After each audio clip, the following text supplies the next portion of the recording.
Starting off in the autonomous period, we've got the Mustangs 90-34 attempting to put that red cone on to the high junction point. They just barely aren't able to find it.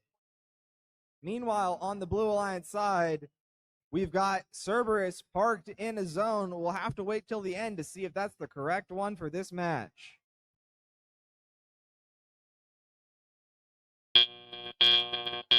Drivers, pick up your controllers. 3, 2, 1. Okay, teleoperated period has started. Blue Alliance Team Cerberus already getting underway, scoring on that high junction point. They land the cone, and it works. Red Alliance, we've got Team Mustangs lined up, trying to find another red cone on a high junction point. They'll find it. That'll be good for 5 points.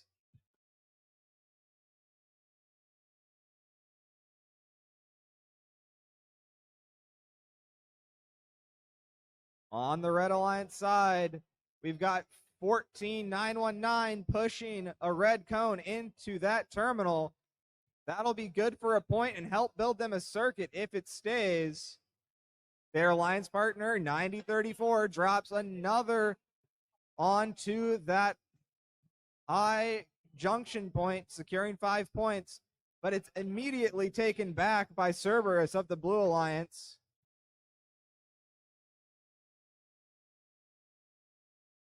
Not to be beaten out, 90-34 strikes back, but it's just a fight over this high junction point between these two robots. Cerberus saying it's not worth the different one. As 30 seconds left in the match, we've entered the end game. Alliances will now start to look to place their beacons and capture these junction points. As EK Robotics has parked, the circuit breakers, have parked inside that red terminal to try to